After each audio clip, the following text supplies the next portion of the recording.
Assalamualaikum warahmatullahi wabarakatuh.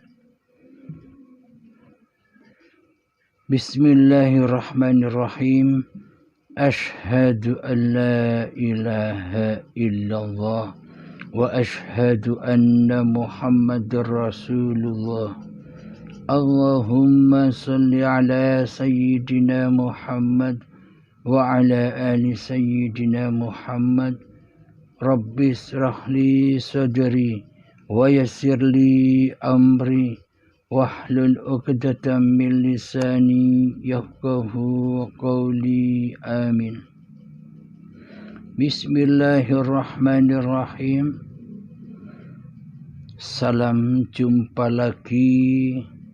Salam hormat, salam santunku selalu buat para penyimak channel atau YouTube Uripe Allah channel. Semoga kita semua selalu mendapatkan perlindungan dan hidayah dari Allah Subhanahu wa ta'ala. Amin ya rabbal alamin. Kali ini ada pertanyaan dari saudara kita, saudara Khairuli dari Medan. Silakan Kang Khairuli dari Medan. Assalamualaikum Guru. Saya Khairuli dari Deli Serdang, Medan. Semoga Tuan Guru selalu diberi nikmat kesehatan Allah Subhanahu wa ta'ala. Saya mau bertanya Guru, apa hakikat sebenarnya dari niat?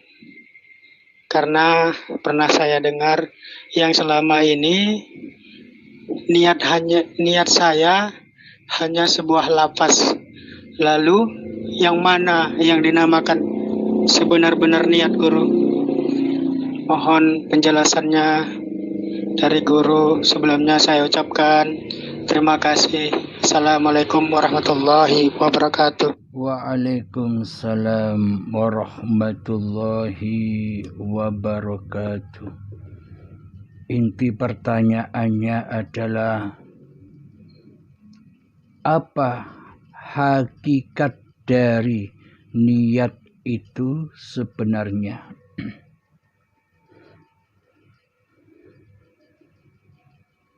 Innamal a'malu binniyah.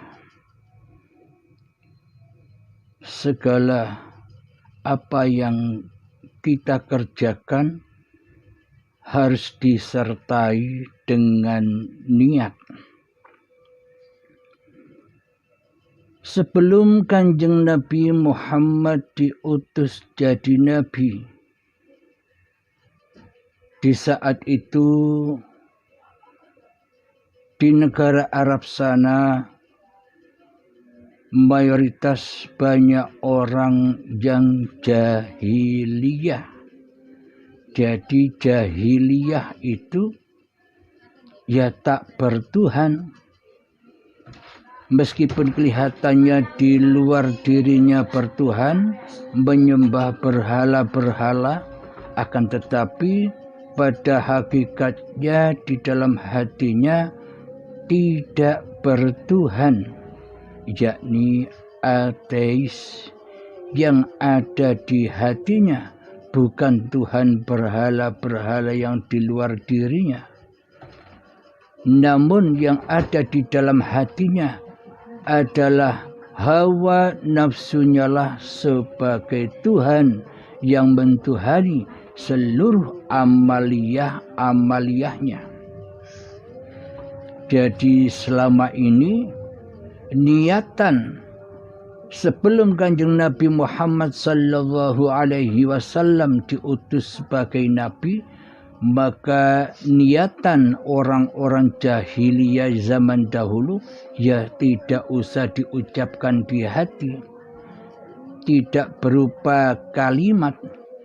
Jadi niatnya sudah otomatis bagi orang-orang yang jahiliyah, bagi orang-orang yang belum bertuhan, karena di dalam hatinya yang ada adalah mentuhankan dirinya sendiri. Jadi sudah tak ada niatan lagi. Tapi meskipun demikian, hakikat niat yang dilakukan orang-orang jahiliyah itu, hakikat yang dilakukan orang-orang yang belum bertuhan itu, kata-katanya demikian di dalam hatinya. Ketika dirinya duduk, dirinya menyebut dirinya sendiri bahwa dirikulah yang duduk. Seumpama saya Abdul Halim. Jadi meskipun tidak usah niat, saya duduk. Otomatis di dalam hati saya yang merasa beramal atas duduk ini, ya Abdul Halimnya, ya saya sendiri. Tidak usah berkata atau menyebut di dalam hati dengan niat Halim duduk, tidak usah berniat begitu. Saya sendiri sudah faham bahwa sayalah yang duduk. Itulah hakikat niat. Karena yang dituhankan selama ini Abdul Halimnya di dalam hatinya. Inilah zaman jahiliyah itu, yakni hakikat zaman jahiliyah itu bukan ada di saat Kanjeng Nabi sebelum diutus sebagai Nabi saja. Pada intinya bagi manusia yang belum bertuhan di hatinya, pasti menyebutkan di dalam hatinya bahwa yang duduk ini Abdul Halim, yang berdiri ini Abdul Halim, yang berjalan ini Abdul Halim, yang sholat ini Abdul Halim, yang ibadah ini Abdul Halim, yang puasa ini Abdul Halim, yang sedekah ini Abdul Halim, yang berhaji dan berumroh ini Abdul Halim, yang bekerja Abdul Halim. Meskipun tanpa ungkapan atau kata-kata niat di dalam hati saya, meskipun tidak berkata Abdul Halim yang duduk, Abdul Halim yang berdiri, Abdul Halim yang bekerja, Abdul Halim yang sholat, meskipun tanpa ungkapan kata di dalam hati kita, saya sudah merasakan dengan rasa hidup yang selama ini saya akui sebagai hidup Abdul Halimnya. Jadi tidak usah menyebut lagi bahwa Abdul Halimnya yang duduk. Dalam hati sudah tak ada sesebutan lagi bahwa Abdul Halimnya berniat duduk. Jadi yang ada tinggal rasa, merasakan, yakni memang Abdul Halim yang duduk. Rasa mengatakan Abdul Halim yang berdiri, rasa mengatakan Abdul Halim yang sholat, dan sebagainya. Itulah hakikat niat. Tapi hakikat niat ini dimiliki oleh orang-orang yang jahiliyah. Sama halnya jahiliyahnya dengan zaman Kanjeng Nabi Muhammad sallallahu alaihi wasallam sebelum diutus jadi nabi, yakni sama halnya ketika Abdul Halim belum bertuhan di hatinya. Jadi cerita yang ada di luar itu sudah ada nyatanya di film diri setiap manusia. Jadi cerita yang ada di luar diri itu hanyalah bioskop. Pada hakikatnya film sudah ada di dalam diri tiap-tiap manusia. Jadi masukkanlah kejahiliaan hati ini pada masing-masing diri manusia kita. Selama ini kita tidak bertuhan, jadi niatan di dalam hati kita pasti bunyinya seluruh aktivitas-aktivitas yang kita lakukan selama ini, ya kitalah yang menguasainya, kitalah yang mengerjakannya, kitalah yang menghendakinya. Yang berkuasa atas segala tindakan dan aktivitas badan ini ya kita sendiri. Meskipun tanpa niat yang terungkap, pada hakikatnya niatan itu sudah mendarah daging. Meskipun tidak diungkap lagi, nyatanya yang mengerjakan segala aktivitas kita selama ini ya manusianya di dalam hati yang terdalam kita sendiri. Inilah yang dimaksud hakikat niat. Tapi niatan ini niatan yang tak bertuhan. Niatan yang tidak beragama. Niatan yang mempertuhankan hawa nafsunya sendiri. Itulah yang dimaksud hakikat niat. Tanpa diniati, Abdul Halimnya yang duduk, Abdul Halimnya yang berdiri, tapi rasa sudah merasakan bahwa Abdul Halim ini duduk, Abdul Halim ini berdiri, meskipun tak diungkapkan dengan kata-kata di hati. Sudah merealisasikan secara otomatis, sudah mendarah daging rasa Abdul Halimnya selama ini. Karena Abdul Halimnya selama ini belumlah bertuhan, Abdul Halimnya selama ini masih ateis, Abdul Halimnya selama ini masih jahiliyah. Meskipun Abdul Halimnya ini seolah-olah sudah beragama dan bertuhan secara syariatnya memeluk agama Islam. Tapi di dalam hati, praktek hati Abdul Halim ini masihlah jahiliyah, masihlah ateis, tidak bertuhan, melainkan mentuhankan selama ini. Pulang roji'un dan mi'rad kepada Abdul Halimnya yang merasa hidup, Abdul Halimnya yang merasa memiliki badan. Jadi Tuhannya selama ini bukan Allah, meskipun secara syariatnya di luar dirinya, di sisi manusia, Abdul Halim ini sudah beragama secara simboliyah, yakni Islam.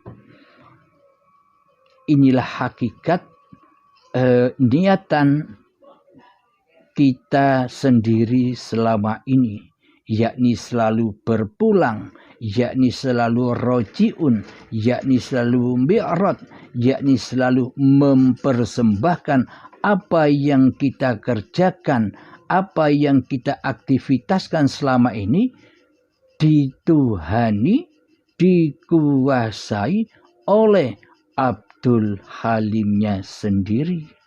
Inilah yang disebut hawa nafsu. Jadi hawa nafsu, jadi setan yang terkutuk itu, setan yang nyata itu bukan siapa-siapa. Yang dimaksud hawa nafsu, yang dimaksud setan yang terkutuk di dalam hati tiap-tiap diri manusia, ya manusianya sendiri. Ya Abdul Halimnya sendiri, inilah setan yang terkutuk. Abdul Halim ini sendirilah yang menjadi setan yang nyata. Kenapa? Karena Abdul Halimnya di dalam hati ini menduduki sebagai raja di dalam singgasana hatinya. Karena Abdul Halim ini selalu mentiadakan Tuhan pencipta dirinya, mentiadakan Allah di hatinya, menggaibkan Allah di hatinya. Yang ada, yang wujud di dalam hati ini masih Abdul Halimnya, meskipun secara badania, secara syariatnya Abdul Halim ini sudah beragama, bahkan menjalankan perintah-perintah syariat agama. Akan tetapi di dalam hatinya yang jadi Tuhan masih saya sendiri.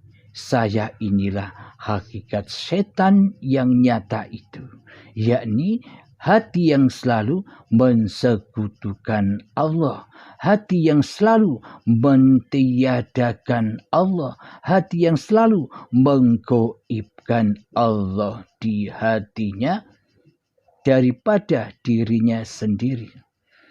Jadi yang ada ya diriku sendiri, Abdul Halim. Nah, inilah penguasa langit dan bumi. Abdul Halim inilah yang merasa menjadi penguasa, yang merasa meliputi langit dan buminya sendiri. Apa langit dan buminya sendiri itu? Hidup yang dikuasai, yang diakui sebagai hidup Abdul Halimnya. Badan inilah sebagai bumi yang diakui sebagai milik Abdul Halimnya. Jadi Abdul Halim atau diri saya selama ini selalu meliputi langit dan bumi, meliputi hidup dan badan saya sendiri. Inilah yang disebut niatan yang salah.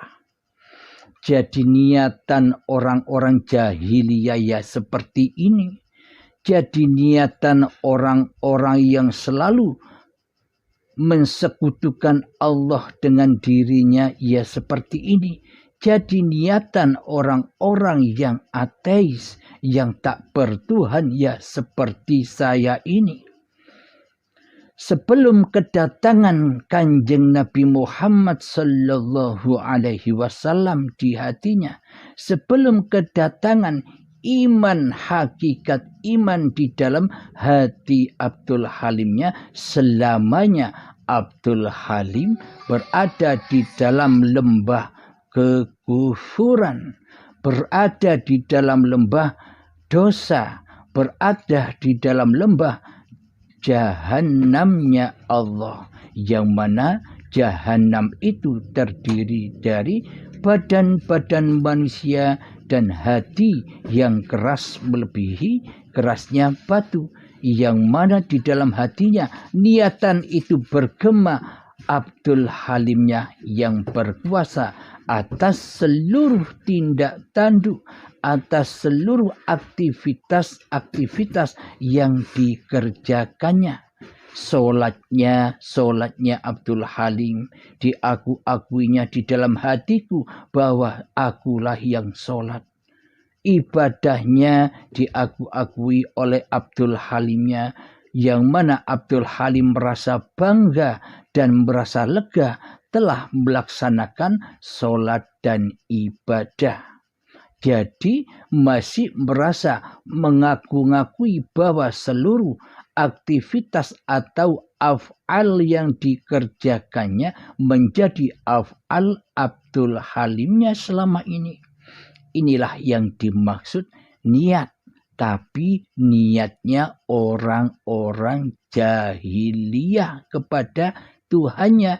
Niatnya orang-orang yang kufur kepada Tuhannya. Niatan orang-orang yang ateis, yang mana yang menjadi Tuhan adalah dirinya sendiri. Kepada Tuhan pencipta dirinya, ia tidak mengakui bahwa Tuhan pencipta itu menciptakan dirinya. Jadi di dalam hatinya penuh dengan persekutuan. Inilah zaman jahiliyah. Jadi zaman jahiliyah itu bukan waktu zamannya Kanjeng Nabi sebelum diutus menjadi nabi saja. Zaman jahiliyah itu terjadi atas masing-masing diri manusia. Setelah manusia itu memakan buah khuldi. Apa buah khuldi itu? Setiap diri manusia ketika datang detik akil baligh tiba, makanlah Adam memakan buah khuldi, yakni yang tidak ada merasa ada. Adam itu kan tidak ada, tapi setelah makan buah khuldi, maka diri manusianya merasa ada. Maka buah khuldi itu adalah buah pengakuan diri. Ini hidupkulah, ini badankulah, ini ibadahkulah, ini sholatkulah, ini hartakulah, ini kerjaankulah, dan seluruhnya diakui sebagai Abdul Halimnya yang menguasai di dalamnya. Itulah yang dimaksud buah khuldi. Sampai kapan manusia memakan buah khuldi? Sampai kapan manusia memakan buah kejahiliaan? Sampai kapan manusia memakan buah keateisan? Sampai kapan manusia memakan buah kekufuran? Sampai kapan manusia memakan buah persekutuan terhadap Tuhan pencipta dirinya? Sampai manusianya ketemu dengan baiatan akbar. Apa itu? Kematian. Jadi ujung perjalanan manusia bertemu di pintu hari pembalasan, hari perhitungan, yakni di saat sakaratul maut, menjelang kematian. Sebelum manusia itu mati, ya disiksa dulu, ya dibaiat paksa dulu, diperintahkan, dilepaskan kehidupannya, dilepaskan badan-badannya, dilepaskan amal-amal yang diakui sebagai amalnya, dilepaskan ilmu yang selama ini diakui sebagai ilmunya, dilepaskan kekayaan yang selama ini diakui sebagai kekayaannya, dilepaskan dengan paksa dan siksa. Itulah azab yang terakbar dalam tiap-tiap diri manusia bila baiatannya di dalam su'ul khotimah, karena hatinya tidak bertuhan selama ini, karena hatinya selalu mempraktekkan niatan di dalam hatinya adalah contoh, aku sholat karena Allah Ta'ala, bunyinya karena Allah Ta'ala, tapi di dalam hati kita selama ini aku yang sholat.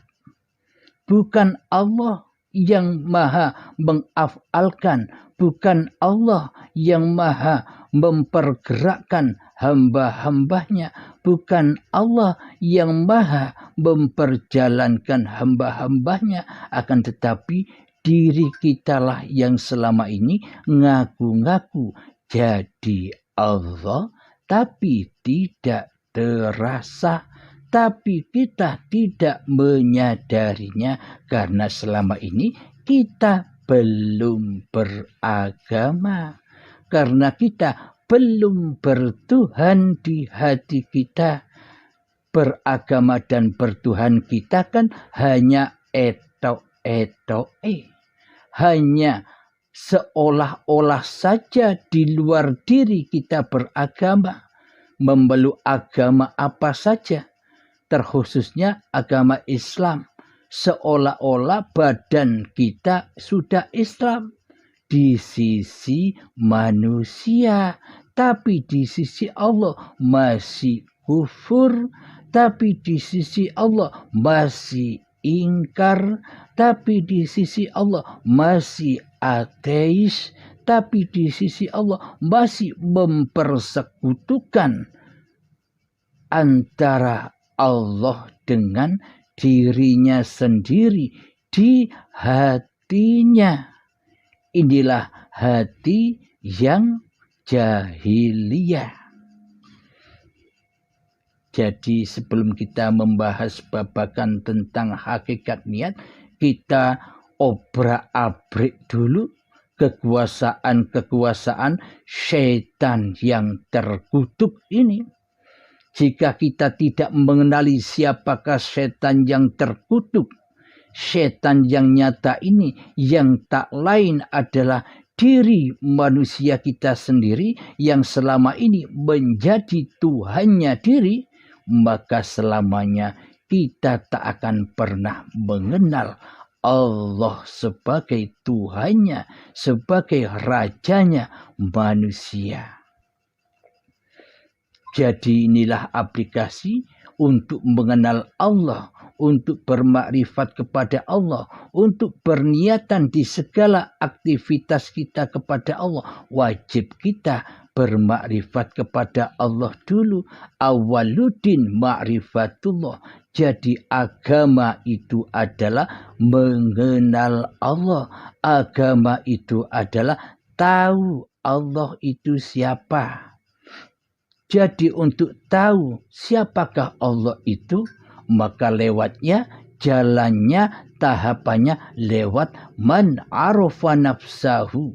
Barang siapa mengenal hakikat diri sejati manusianya, barang siapa mengenal singgah sana setan yang terkutuk, barang siapa yang tahu kerajaan-kerajaan yang selama ini kita menjadi budak di dalamnya, ketika sudah mengetahui kerajaan hati kita yang ternyata kerajaan setan, maka setelah kita mengadakan perlawanan di dalamnya, maka kita akan menemui singgah sananya Allah.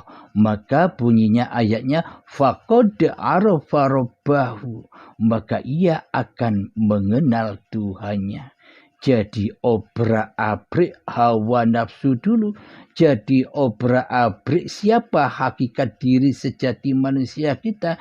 Jadi obrak-abrik apa niatan hati kita selama ini, yang ternyata rojiunnya, yang ternyata mi'rajnya bukan kepada Tuhannya sebagai penguasa diri manusianya, akan tetapi di dalam seluruh niatan-niatan kita selama ini, rojiunnya, mi'rajnya hanya kepada setan yang terkutuk, yang mana setan itu selalu menjauhkan hamba dari Tuhannya, yang selalu menggoda hati anak cucu Adam.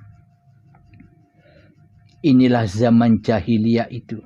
Inilah aplikasi hakikat niat di dalam hati kita selama ini sebelum bertuhan, sebelum beragama, sebelum kedatangan Kanjeng Nabi Muhammad sallallahu alaihi wasallam yang ada di dalam diri kita masing-masing. Jadi Kanjeng Nabi Muhammad itu yang mendatangi seluruh hamba-hamba yang dikehendaki Tuhannya. Jadi bila kita mengkaji sosok Kanjeng Nabi Muhammad sallallahu alaihi wasallam dan sejarah-sejarahnya serta aplikasi di dalam syariat-syariatnya, ya kita belajar yang ada di luar diri. Yang dikaji ya di luar diri, yakni syariat. Akan tetapi semua syariat yang ada di luar diri ini takkan berguna bila di dalam hati ini belum Islam, belum iman, belum bertuhankan Allah. Meskipun syariat-syariatnya tinggi, ilmu syariatnya luas dan tinggi, amal ibadahnya banyak sekali di luar diri kita, akan tetapi bila yang menjadi Tuhan di dalam hati kita selama ini adalah setan, yakni Abdul Halimnya atau nama-nama masing-masing diri manusianya yang merasa mentuhani, yang merasa menguasai seluruh amaliyah-amaliyah yang dikerjakannya, ya percuma dan tak berguna.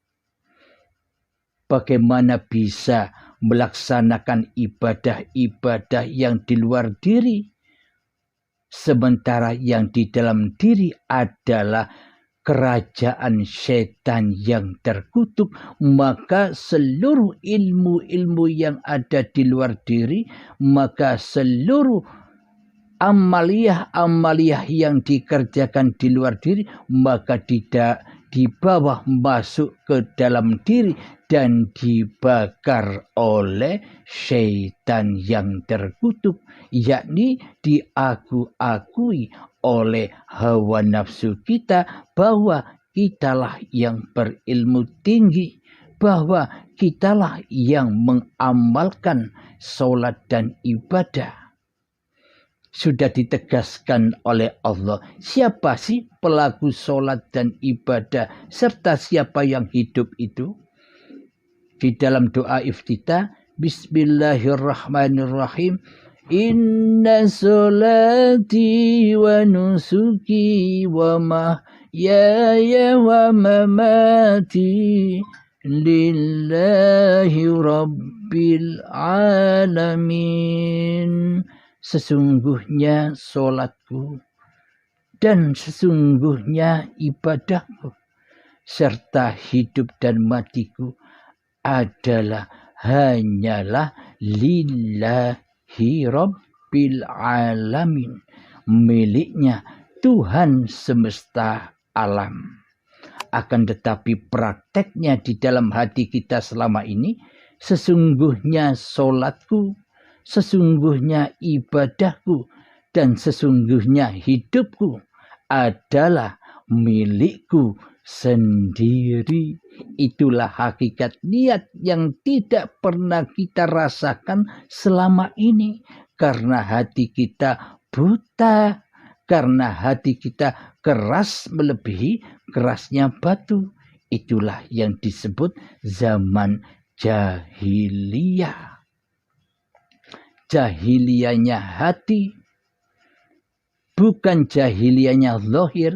Bila hati jahiliyah, pasti yang dikerjakan semuanya di dalam kekufuran, di dalam keateisan, apapun yang dikerjakannya, karena di dalam kerajaan hatinya masih dirajai oleh syaitan yang terkutuk.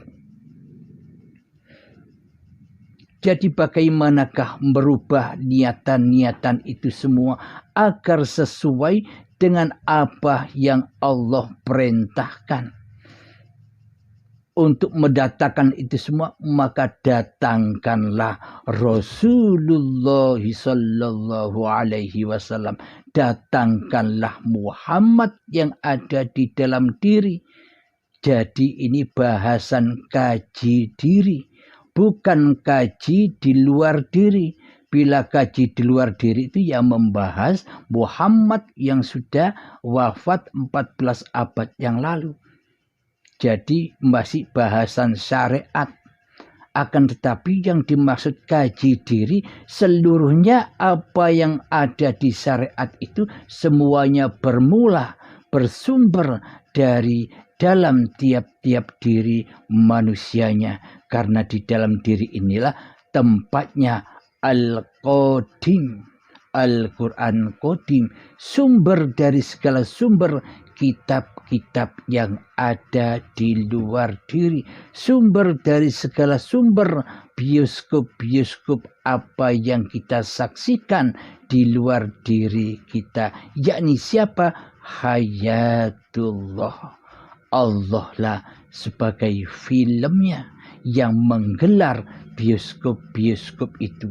Bagaimanakah caranya kita mendatangkan Muhammad Rasulullah yang ada di dalam hati kita ini?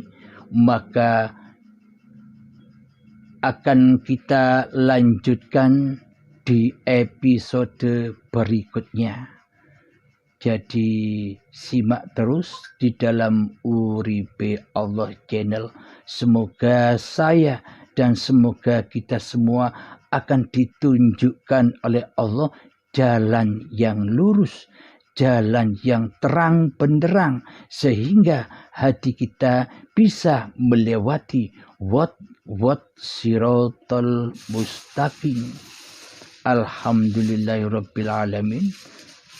Allahumma salli ala Sayyidina Muhammad wa ala ali Sayyidina Muhammad. Rabbana atina fid dunya hasanah wa fil akhirati hasanah wa qina adzabannar. Rabbana atina fid dunya hasanah wa fil akhirati hasanah wa qina adzabannar. Rabbana atina fid dunya hasanah wa fil akhirati hasanah wa qina adzabannar. Wa sallallahu ala Sayyidina Muhammad wa ala alihi wa sahbihi wa sallam. Walhamdulillahi Rabbil alamin. Assalamualaikum warahmatullahi wabarakatuh.